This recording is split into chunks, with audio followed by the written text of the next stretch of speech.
What's up, everybody? Julian Hall here, episode number 7 of Teaching Kids Entrepreneurship, tips for parents and teachers. Now, if I was to ask you, do schools kill creativity? Because we've all got a problem with education, you'll all probably put your hands up and say, yes, schools kill kids' creativity and stuff. But then if I asked you, do us as parents, do we kill children's creativity? You might start taking that a little bit personally, right? But hear me out. Now, I'm a parent, so I get it. But let's pull back a little bit. When we think about kids and entrepreneurship, there is no parent who wouldn't like to think that their child has entrepreneurial skills or ability or thinking. But let me explain to you how in children entrepreneurial flair comes across. Now, it's not just a straight line, my kids come up with an idea and they've made some money.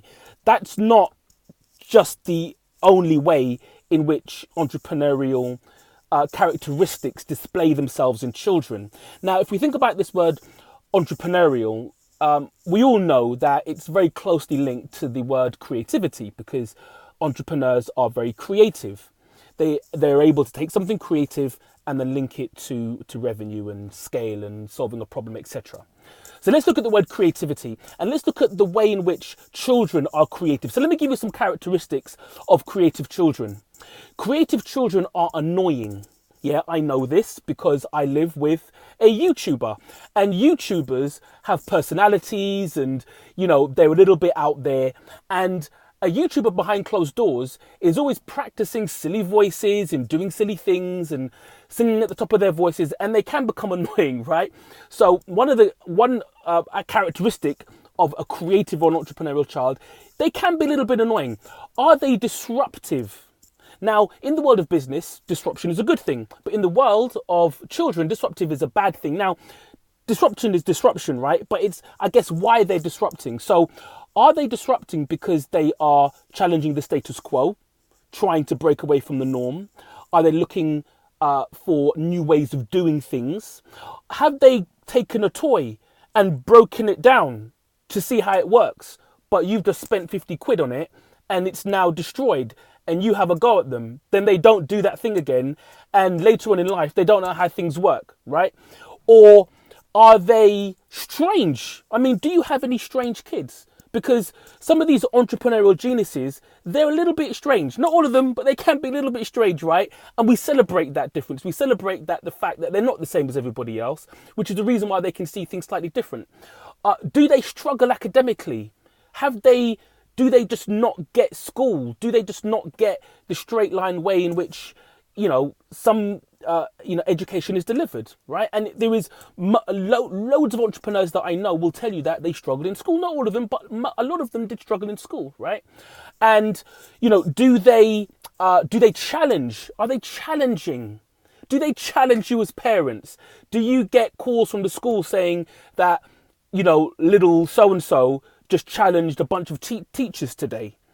Isn't that what entrepreneurs do? Yes, we do. And lastly, do they get emotional about things that they're really into? Like, are they really into Lego? And then when their Lego breaks and because somebody's kicked it over accidentally, do they get really emotional? And we translate that as them, just being, childish or whatever, right? Now, using all of those examples, if you put them in the context of an entrepreneur, people say that's a good thing. They will understand why those traits exist within an entrepreneurial context. But within the context of a child, we just think that they're just bad or they're just misbehaved, etc., etc. So then what happens is we as parents, we discipline them. If your child is being annoying, we discipline the child. If they've been disruptive, they get disciplined. If they challenge the adults, they get disciplined. If they're over emotional or invested in something that we think doesn't mean much, they get disciplined. And it's at that point when we start to kill the creativity of our children. And I know because I've done it. Most of you probably watching have done it. And, it's going to be a a learning that we've had from our parents and from our teachers, right? And how many of us turned out to be successful entrepreneurs? 9 out of 10 didn't, right? So I'm now looking at the future adults. The adults of the future. We want this country, we want the world, we want our kids to be more entrepreneurial. Not just because they're going to set up a business, but because who doesn't want an entrepreneurial employee? Who doesn't want entrepreneurial skills just in their life? But what I'm saying is connect what those entrepreneurial skills look like. What are the seedlings? What do they look like? Because when a seed is planted and it sprouts, it doesn't look like the flower. It doesn't look like the tree or the plant. It looks very different.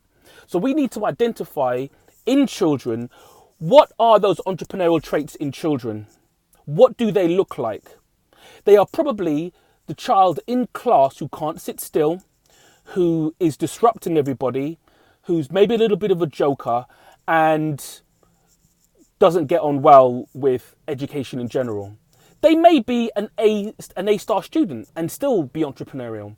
But I'm saying that creativity displays itself in different ways in children. And let's be mindful not to shut down kids' creativity, because it's their creativity that is going to lead them towards being able to fix a problem or add value to something that they could potentially turn into a business one day. So that's it, guys.